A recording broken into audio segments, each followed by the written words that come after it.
What's up mga ka-cooks? Dito naman po tayo. Panibagong vlog, panibagong recipe. Samahan nyo ako mga ka-cooks. Ang gagawin pala natin ngayon mga ka-cooks, usually ito, lagi natin niluluto to. Sa mga nakikita ko, adobo lang. So, gawa natin ng twist. Gawin naman natin kilawin. Tara, prepare na natin mga ka-cooks. Sana magustuhan nyo ang ating recipe ngayon. Let's go! Tcharan! You know, so meron tayo ritong yung ating isaw. Meron tayong atay ng baboy, sibuyas, depende kung bawasan natin o dagdagan, okay na yan. Meron tayong kalamansi, yun, suka, tapos luya, bawang, paminta, sinilabuyo, daon ng laurel, onion leaves, saka syempre ice cream, pero asinan naman. Panimpla natin mga ka-cooks. So yun mga cooks, yan po ang ating recipe, kilawing isaw. So tara, isa na natin. Pre-umpisa natin sa paglilinis. Yun, start na tayo sa paglilinis. Hugasan muna natin ito mga ka-cooks.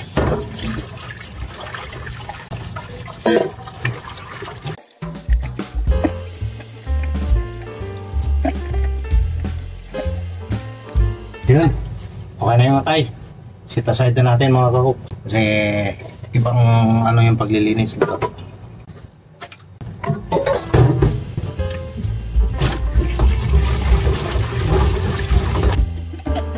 Konting trivia lang mga ka-cooks. Itong isaw kasi natin, so kailangan natin i-check kung gagaya nito, kung maputi siya, no? Okay ito, good.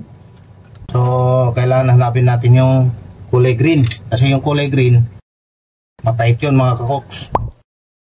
So yung good pa yan, no? So kailangan lang natin hanapin.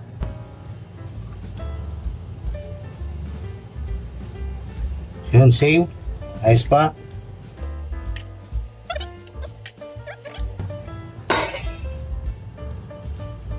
Kulay puti pa rin. Sa dulo, yun, kulay puti pa rin. So yun na kuha natin o nabili natin mga ka-cooks. Goods to, goods. Hindi na natin kailangan laklatin o anuhin sa tubig yung loob nito. So goods na to. Tinisan na lang natin mga ka-cooks. Paglilinis natin mga ka-cooks, kailangan natin yung ice cream, pero asin yung laman. So lagyan natin ng asin. Lamasin. Para wala yung amoy. Ulitin ulit natin. Asin. Pero this time mga ka-cooks, dito natin gagamitin yung suka.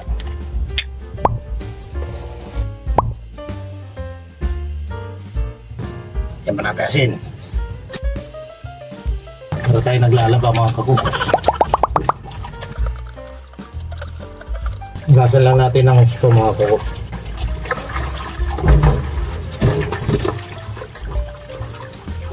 A few minutes later.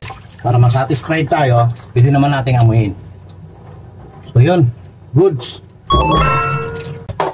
So, okay na yung ating isaw, nalinisan na natin. Okay na rin yung atay. So, ilalaga na natin mga ka-cooks. Yun, lagyan na natin. Lagyan na natin tubig. Unahin natin ilaga mga ka-cooks itong isaw. Mamaya na yung atay. Yun, salang natin mga cooks. Yun, no?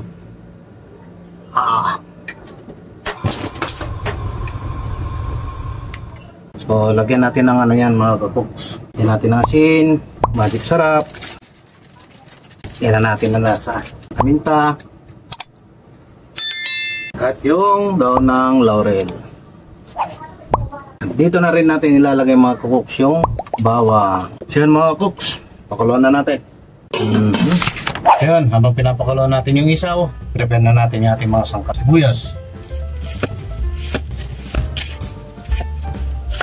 Dalawang pula, dalawang puti lang muna i-prepare natin mga ka-cooks. Sugat na lang tayo mamaya.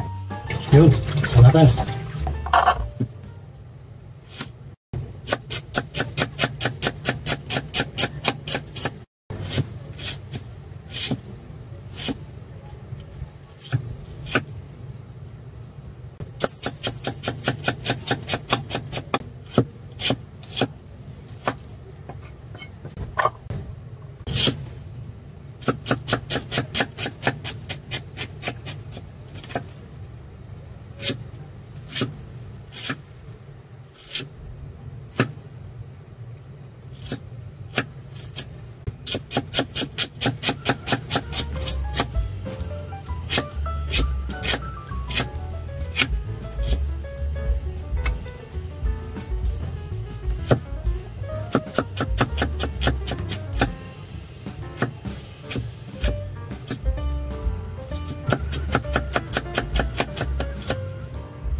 Yun, okay na yung ating sibuyas.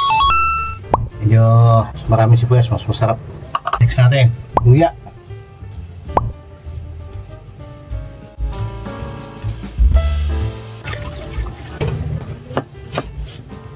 Kaya na natin mga kakuks.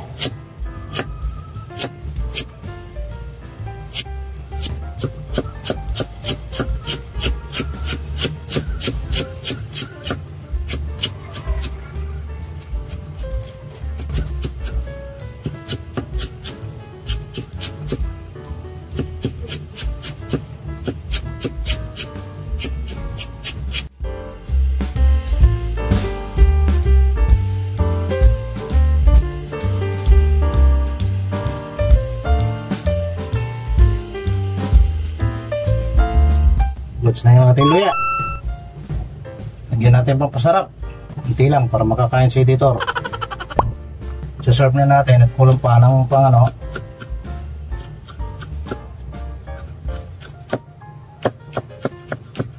Dagan na lang natin. Pasarap to mga kakuks. Yeah. You know. Saling labayo.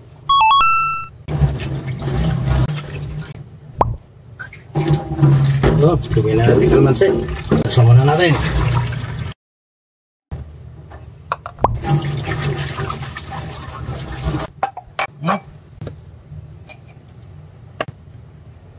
Bigyan na tayo ng kalamansi habang pinapalambot natin yung isaw. 1 hour later. Yun, check natin yung ating pinapakulong isaw. Medyo natutusok na ng tinidor. Lagyan na natin yung atay. Ano to? Konting pakulo lang to mga kakuk. Atay. Kasi may gagawin pa tayo dyan after ng pampapalambot natin sa isaw at saka yung atay. Yun, takpan ulit natin. Yun, check na natin. Pwede na natin angungin yung atay. Okay na to mga kakuk. Huwag natin masyadong laga. Kasi may gagawin pa tayo dyan. Ano pa siya, kulang pa sa laga. Kailangan malambot para daling makain. Yun, check na natin kung okay na. Lambot na. Lambot na mga kakuks. So, okay na to mga kakuks. Okay na natin.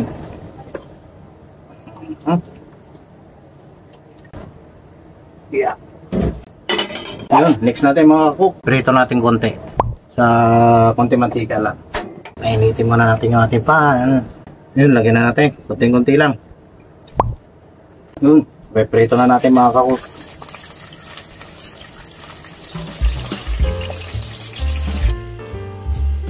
Para magkaroon lang siyang ng ano, ibang aroma. Hindi nyo siyang ihaw, hindi siyang prito ng konti. Ihaw muna natin. Tapos ito mga cooks, gawain natin to, atay. So yung atay mga cooks, so nilaga natin pero hindi siya well done. Kasi piprito rin natin. Okay. Natin. Yun. Yan, okay na siya. Ganyan na mga cooks.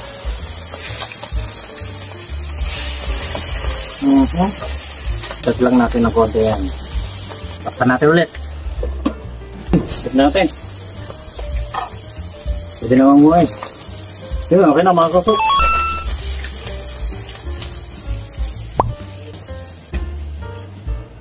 Sunod naman natin yung atay.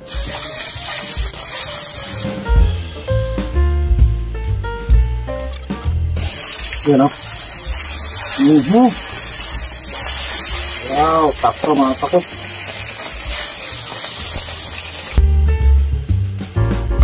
Alright, okay na to mga kakuk. Hindi man natin kailangan i-well done yung ano, tay. Yun yung ano. Yun o.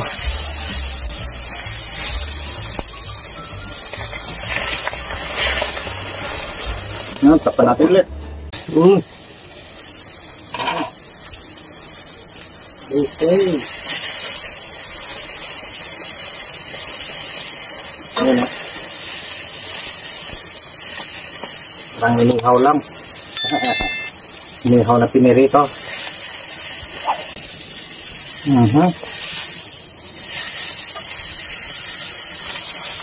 Yun, okay na to mga cook.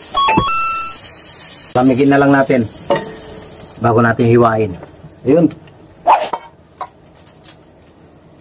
Ayun, start na tayo sa pag-ihiwa mga cook. Hiwain na natin. At medyo malamig naman na.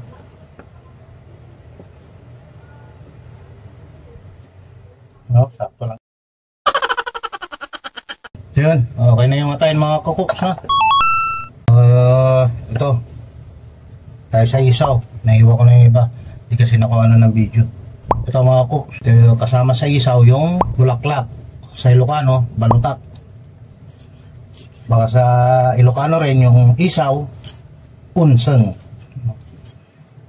Ito ulit pwede ng yan mga cooks. Pwede ng timplahan pagka talaga na. Kasi yung ginagawa namin sa probinsya, ganun. Bagong katay yung baboy, gagawa kami ng kapukan. Paglaga ng isaw, yun. Maghahanda na rin kami para sa kapukan. Para sa mga pare, mga magluluto, ganon. Mga kasama sa pagluluto. Habang nagluluto, may minunguya. Depende na sa inyo kung paano nyo hiwain yung isaw. Pero sa akin, basta mahiwa na lang. Basta malilit lang mga kakuks. So, tapos na yung ating paghihiwa mga kakuks. Timplahan na natin. Isa na yung ating bowl. Okay. Yung isaw. Saka atay. Yung sibuyas. Sama dyan yung luya at sili.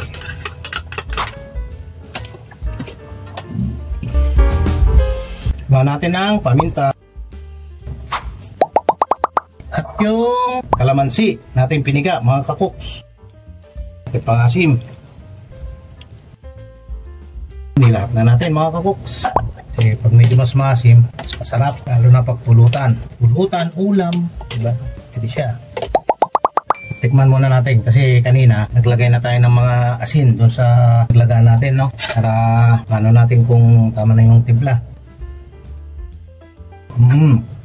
Sarap mga kakuks. Pero kulang pa tayo ng asim. So yun mga cooks, meron na tayo napigang kalamansi. Dadagdag na lang natin. Tchadan!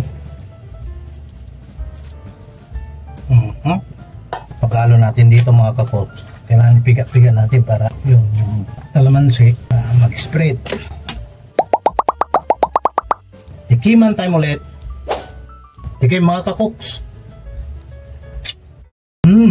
Alam hindi na tayo nagdagdag ng asin mga kakuks dahil ayos na, templado na.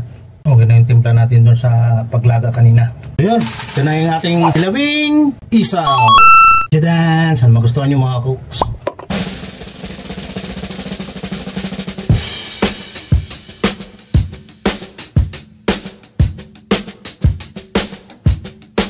Ito ang ating finished product mga kakuks. Ano pang gagawin? Labas na ang baso. Alat yan!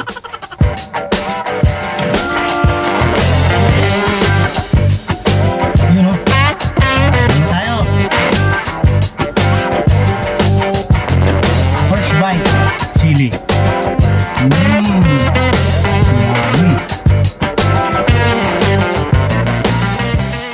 So yun mga kakuks, tapos na ang ating paggawa ng ating kilawing isaw. Sana nagustuhan nyo. Good luck sa pag-iinom mga kakuks.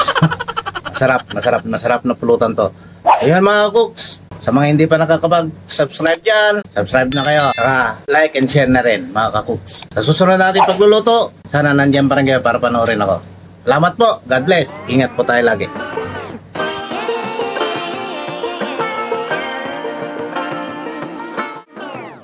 I like to be educated, but I'm so frustrated.